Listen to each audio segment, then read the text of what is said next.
Assalamualaikum warahmatullahi wabarakatuh. Teman-teman semuanya, kita sudah beralih nih pembahasannya. Ketika kemarin kita masih membahas tentang fikih, maka pada kesempatan kali ini kita akan membahas tentang usul fikih, serta apa saja sih sebenarnya yang dibahas di dalam usul fikih itu mencakup apa saja.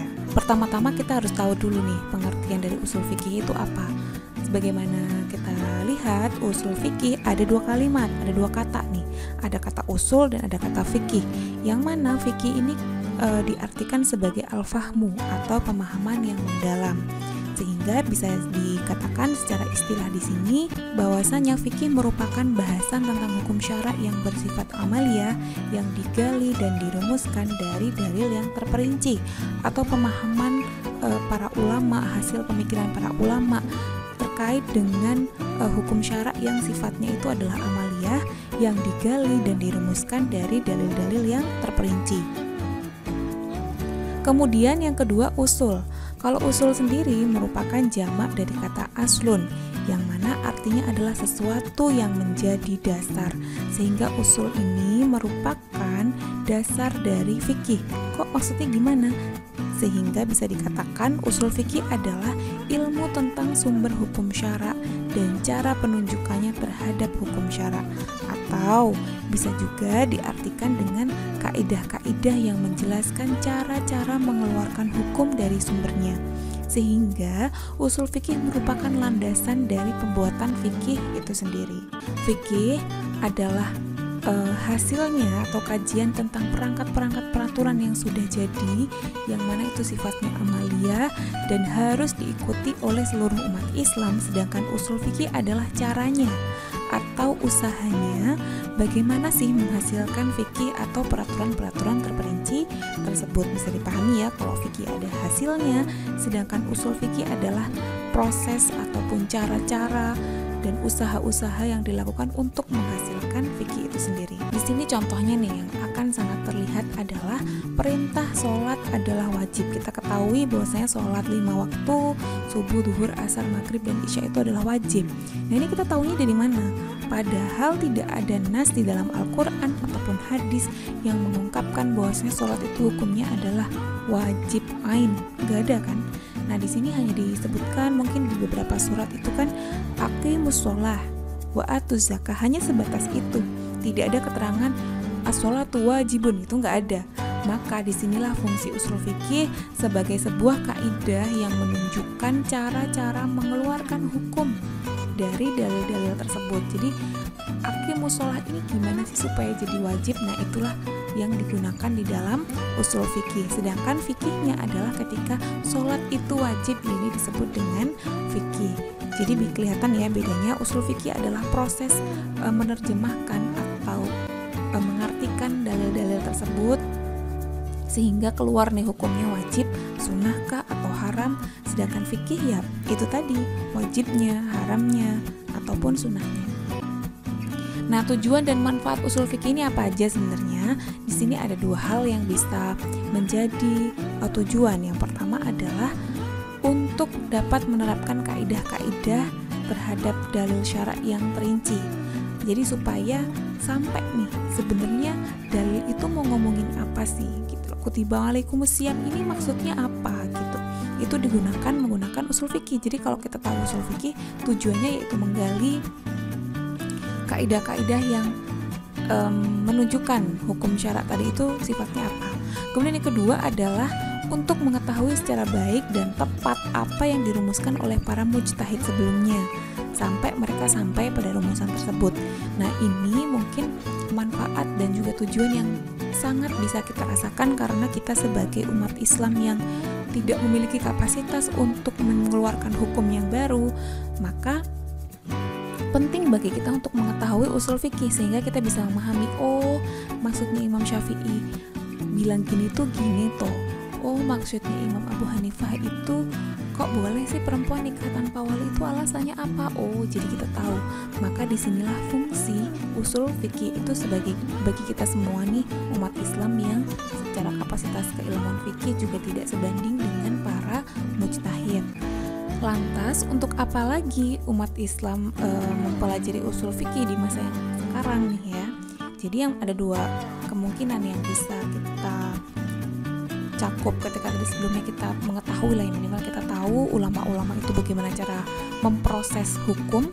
Di sini juga ada lagi nih, di masa yang sekarang ketika kita juga dihadapkan oleh banyak sekali perubahan sosial, perubahan kehidupan dan teknologi, maka fungsi usul fikih di masa yang sekarang ini adalah ketika kita mendapati sebuah permasalahan yang baru dan itu tidak ada ditemukan di dalam fikih terdahulu, maka kita bisa mencari jawaban hukum dengan menerapkan kaidah hasil rumusan ulama terdahulu. Misalnya nih ya, sekarang ada tanam bulu mata misalnya, ini gimana nih? Boleh nggak ya gitu, tanam bulu mata di zaman Nabi nggak ada, sedangkan sekarang ada. Lalu bagaimana cara mengkajinya? Oh, kita bisa mengkiaskan misalnya dengan hal A, B, C gitu. Atau misalnya apa ya, pre-order, jual beli pre-order yang kita nggak tahu nih bentuknya seperti apa, bahkan kita belum pegang. Terus sekarang kan musim banget nih ada orang pre-order, itu gimana? Atau misalnya just tip, ketika sekarang ada banyak sekali orang yang membuka usaha just tip dan itu merupakan bisnis yang menguntungkan gitu kan. Terus itu bagaimana cara penyelesaiannya, boleh nggak sih kan gitu. Nah itu bisa dicari dan digali melalui usul fikih yang kita pelajari. Atau yang kedua, misalnya terdapat masalah hukum fikih yang terurai hukum fikihnya tetapi mengalami kesulitan dalam penerapannya, maka harus mencari cara lain nih. Gimana caranya? Yaitu dengan mengkaji ulang kaidah fikih dan menentukan kaidah yang baru. Misalnya yang sangat mungkin saya sudah pernah menyampaikan juga, bahwasanya misalnya babi itu kan haram banget ya, sudah jelas mutlak haram dan najis dan lain-lain. Namun dalam suatu kondisi di mana misalnya COVID-19 kemudian ditemukan vaksin yang mana vaksinnya itu bisa diproduksi tapi melalui sarana yang itu sifatnya haram, misalnya menggunakan jaringan sel babi. Jadi vaksinnya itu ditanam dulu di jaringan sel babi, baru nanti bisa diproduksi secara jadi gitu, yang bisa dikonsumsi oleh banyak manusia. Nah maka dari itu gimana nih dalam kondisi yang seperti ini, padahal kita sudah tahu nih babi itu segala macam yang ada di air liurnya aja dan segala bagian dalam tubuhnya itu haram, itu bagaimana nih? Nah itu bisa dengan ditempuh dengan menggali kaidah fikihnya, mengkaji kembali apakah ini masih bisa ada pintu kecil yang bisa bersifat darurat atau memang ini sudah ditutup sepenuhnya dan lain-lain. Maka itu digali menggunakan usul fikih. Jadi 3 ya, kita bisa mengetahui bagaimana ijtihad yang dilakukan oleh para ulama sebelumnya, kemudian kita bisa membuat jawaban atas hukum-hukum yang mungkin tidak ada di zaman dahulu, atau mungkin kita sudah tahu hukumnya namun kondisi memaksa kita untuk berpikir ulang untuk mencari solusi bagaimana permasalahan fikih tersebut. Sekarang beralih kepada perkembangan usul fikih. Nah sebenarnya usul fikih ini kapan sih munculnya gitu? Apakah fikih dulu atau usul fikih dulu? Nah di sini para ulama bersepakat bahwasanya ilmu usul fikih itu sebenarnya munculnya bareng kok dengan ilmu fikih, meskipun secara penyusunan ilmu itu dilakukan terlebih dahulu fikih ya daripada usul fikih. Memang fikih ini sudah dimulai sejak ada wafatnya Nabi, jadi kan bahkan sejak Nabi ada itu ada yang menyebutkan fikih sudah ada beberapa pendapat-pendapat Rasulullah yang sudah jadi, misalnya tayamum untuk orang yang sakit, kemudian pembayaran hutang bagi orang yang sudah meninggal, itu kan juga sudah dimulai sejak adanya Nabi. Namun lebih berkembang lagi ketika Nabi wafat, yaitu pada masa sahabat. Akhirnya mereka banyak berijtihad dan mengeluarkan fatwa-fatwa yang baru gitu. Dan ini sebenarnya sudah mencakup ilmu usul fikih gitu, karena berarti sudah ada geliat dari para sahabat untuk mengkaji ulang, untuk menafsirkan kembali, untuk menggali hukum dalam sebuah ayat. Seperti contohnya adalah Ali bin Abi Thalib yang mana memberikan pemahaman bahwasanya hukum cambuk 80 kali untuk peminum khamr. Padahal di sini di dalam Al-Qur'an kan tidak ada hukuman cambuk, hanya untuk mereka yang melakukan zina dalam kondisi yang belum menikah gitu. kumpul, tapi Ali bin Abi Thalib mengeluarkan hukum cambuk 80 kali sebagai bentuk syaddu dari'ah, yaitu menutup pintu kejahatan atau keburukan. Jadi supaya nggak ada orang yang minum-minum, akhirnya setiap peminum khamr itu dicambuk 80 kali. Dan banyak juga para sahabat yang mengeluarkan fatwa hukum yang mana ini diperoleh oleh metode penalaran. Ketika tadi disampaikan ini, apakah hukumnya itu berdasarkan naluri? Jawabannya tidak sepenuhnya naluri, tapi juga menggunakan pertimbangan akal yang mana itu dipengaruhi oleh kondisi politik dan juga kondisi keadaan dan juga permasalahan itu bagaimana dalam kondisi seperti apa, itu sangat berpengaruh. Dan ini juga merupakan akar dari usul fikih itu sendiri. Nah, dalam perkembangannya ilmu usul fikih ini akhirnya dikaji oleh beberapa imam madhab ya, meskipun secara keilmuan memang tidak dibukukan tersendiri, namun dalam proses merumuskan fikih yang dilakukan oleh para imam di sini mereka juga sudah menggunakan beberapa metode usul fikih, seperti halnya Imam Abu Hanifah yang juga menggunakan metode qiyas dan juga metode istihsan yang kita bahas di minggu yang lalu ya. Kemudian Imam Malik juga menggunakan tradisi kalangan Madinah atau uruf Ahlul Madinah dan juga sangat menghindari qiyas tapi tetap menggunakan istihsan. Jadi ini ada metode-metodenya nih yang sudah dilakukan oleh para imam. Kemudian Imam Syafi'i inilah yang secara keilmuan menyusun salah satu kitab usul fikih ya yang disebut Ar-Risalah di situ, sehingga beliau disebut sebagai bapak usul fikih, bahkan orang pertama yang menyusun metodologi usul fikih, meskipun sebenarnya di masa-masa sebelumnya sudah ada metode-metode tertentu, namun secara keilmuan yang tersusun rapi disusun oleh Imam Syafi'i. Seperti kita tahu Imam Syafi'i karena beliau menguasai dan juga menimba ilmu di dua tempat atau banyak tempat bahkan, jadi beliau ini menguasai fikihnya orang Hijaz atau orang Madinah, tapi juga menguasai fikihnya orang Irak atau yang kita sebut kemarin madrasah Kufah dan juga madrasah Madinah, kan Imam Syafi'i menguasai keduanya, sehingga inilah yang mendukung kenapa Imam Syafi'i bisa sampai melahirkan sebuah buku ataupun karya tentang usul fikih, yaitu Ar-Risalah. Nah, sekarang dalam perkembangannya sebenarnya madhab usul fikih ini terus berkembang. Memang awalnya dikembangkan oleh Imam Syafi'i, namun secara keseluruhan ini secara lebih berkembang lagi, ini dikembangkan kembali. Dan di sini ada dua aliran ya tentang perkembangan ilmu usul fikih itu. Yang mana yang pertama adalah kaidah usul yang tidak terpengaruh oleh madhab manapun. Jadi mereka yang cenderung lebih netral, mereka menggali ulang dari Al-Quran, kemudian ditafsirkan dengan metode-metode yang ada. Sedangkan aliran yang kedua di sini disusun dengan mengkaji ulang hasil pemikiran para ulama sebelumnya. Ini ruang lingkupnya. Sebenarnya ruang lingkup usul fikih itu apa aja? Di sini kita bagi menjadi 3 lah ya. Yang pertama kita akan mengkaji tentang sumber hukum syara.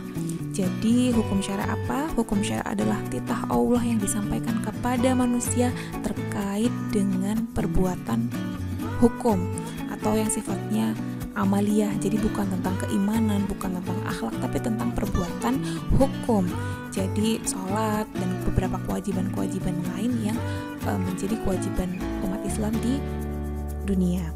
Maka kita perlu menggali dulu nih sumber hukumnya itu apa aja. Nanti kita akan menggali apa itu Al-Quran, apa itu hadis, apa itu ijma, dan apa itu ijma ya.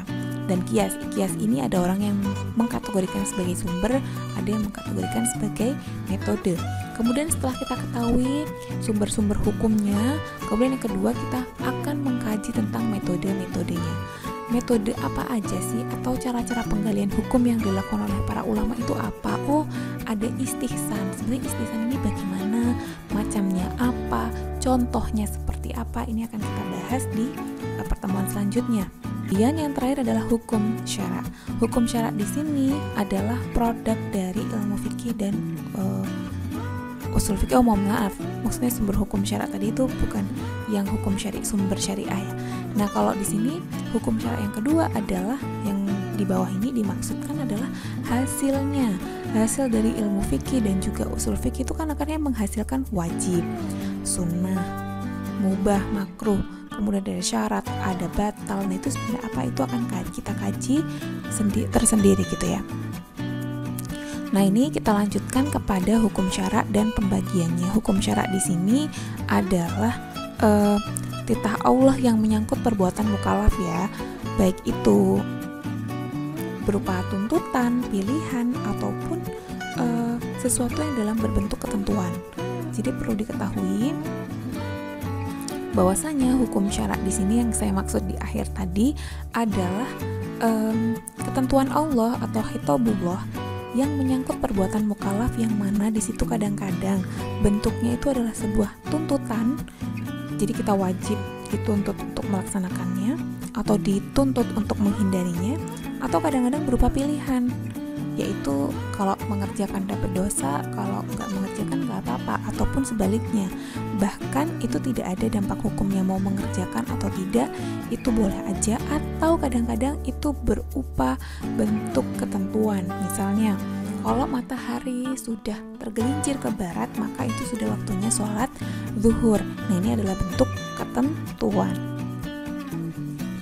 Sedangkan bentuk tuntutan tadi saya sudah menjelaskan sebelumnya, kadang-kadang dia bersifat wajib, kadang-kadang sunnah, kadang haram, dan kadang juga makruh. Sedangkan pilihan itu adalah memberikan kebebasan kepada kita untuk melakukan ataupun tidak melakukan. Sedangkan ketentuan di sini adalah suatu hal yang mana ini tidak menyangkut tentang perbuatan mukallaf atau kita yang dibebani hukum, akan tetapi itu berupa kejadian yang memberikan akibat hukum, kayak misalnya matinya seseorang akhirnya muncul waris, adanya wudhu itu sebagai syarat pelaksanaan sholat, dan lain-lain. Misalnya ketika sudah terlihat hilal di bulan Ramadan, maka itu menjadi pertanda wajibnya puasa Ramadan. Nah, sekarang hukum syara sendiri terbagi menjadi dua, yaitu ada hukum taklifi dan juga ada hukum wad'i. Kalau hukum taklifi ini adalah ketentuan Allah yang berhubungan dengan tadi itu tuntutan, pilihan, wajib, sunnah, makruh, haram, dan mubah, itu masuk ke dalam hukum taklifi. Kalau hukum wad'i adalah yaitu ketentuan Allah yang sifatnya tidak langsung kepada perbuatan kita nih, kamu wajib melakukan ini, kamu haram, enggak gitu, tapi berisi tentang ketentuan-ketentuannya. Misalnya tadi matahari tergelincir jadi zuhur, kemudian ada hilal itu pertanda Ramadan, dan lain-lain. Jadi taklifi ini mencakup wajib, sunnah, makruh, haram, dan juga mubah. Sedangkan hukum wad'i adalah hukum yang mencakup tentang ketentuan, yang mana pasti kita akan menemukan ada sebab, ada syarat, ada penghalang, kemudian ketentuan itu sah atau enggak, batal atau enggak, fasid atau enggak, ya kurang lebih seperti itu. Langsung saja mengenai hukum wad'i di sini itu berkaitan dengan ketentuan ya tadi saya sebutkan. Jadi dengan adanya ketentuan tersebut maka dituntut nih sebuah hukum, atau mungkin ada beberapa hal yang mempengaruhi hukum tersebut. Yang pertama adalah as-sabab, yang mana sebab secara bahasa adalah sesuatu yang dapat menyampaikan kepada apa yang dimaksud. Sedangkan secara istilah adalah sesuatu yang jelas, dapat diukur, dan dapat dijadikan sebagai pembuat hukum atau tanda akan adanya sebuah hukum. Misalnya nih, masuknya bulan Ramadan, kemudian kalau sudah mencapai nisab tertentu, misalnya punya emas sampai 86 gram, oh berarti itu sebagai tanda untuk kewajiban zakat. Sedangkan unsur-unsur dari sebab itu sendiri adalah itu tidak dibuat-buat oleh manusia, tapi memang itu sudah ditentukan oleh Allah. Sedangkan pembagiannya sebab di sini bisa berupa sesuatu yang itu dilakukan di luar batas kemampuan mukallaf, kayak misalnya tergelincirnya matahari, terbenamnya matahari itu tanda maghrib gitu kan, atau berbuka puasa. Nah itu bukan kuasa manusia, tapi ada juga yang di dalam batas kemampuan mukallaf, kayak misalnya ketika uang saya udah nyampe atau emas saya udah nyampe 86 gram, maka saya wajib melaksanakan zakat. Kedua adalah syarat.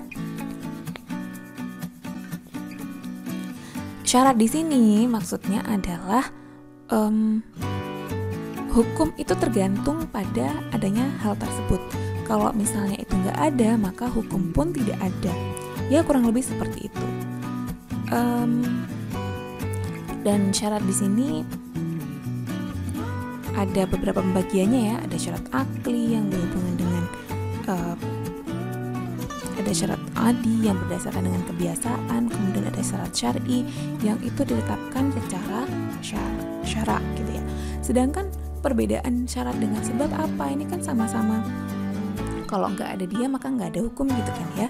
Nah persamaannya adalah hukum tergantung dengan syarat dan sebab itu sama-sama. Sedangkan perbedaannya kalau misalnya di sebab, keberadaannya itu wajib lazim adanya hukum.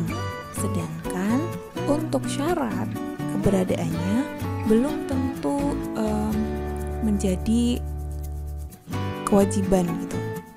Kewajiban adanya hukum. Contoh nih misalnya, kalau misalnya sudah waktunya sholat zuhur, ya harus zuhur gitu kan. Itu merupakan sebab ketentuan yang harus menyebabkan seseorang melaksanakan kewajiban sholat. Akan tetapi untuk syarat nih, misalnya dengan tidak adanya wali pas waktu menikah, itu kan paling hanya dampaknya pernikahannya nggak sah, tapi pernikahan itu hukumnya masih tetap ada. Bedanya kayak gitu ya. Kemudian mani' atau penghalang, yang mana di sini dengan adanya hal tersebut maka hukum itu menjadi tidak ada. Salah satu contohnya adalah al-qatilu la yarithu, yang mana si pembunuh ini tidak berhak untuk melakukan tidak untuk mendapatkan waris. Nah ini jadi ketika sebenarnya dia sudah memenuhi beberapa syaratnya, tapi karena ada satu penghalang nih, karena dia sudah membunuh orang tuanya yang sudah meninggal tadi, maka dia tidak berhak untuk menerima warisan. Sehingga dalam menentukan hukum itu diperlukan 3 hal nih, yaitu harus ada sebabnya, ada seseorang yang meninggal, kemudian ada syaratnya, yaitu dia adalah orang yang tergolong ahli waris, tapi kemudian ada penghalang yang dia terima karena dia adalah seorang pembunuh, maka dia tidak berhak mendapatkan waris. Nah sekarang yang mungkin sering dibahas oleh teman-teman, udah tahu lah mungkin ya, tentang sah. Dalam bahasa Indonesia mungkin disebutnya dengan sah ya, kalau bahasa Arabnya soh gitu, pakai soat.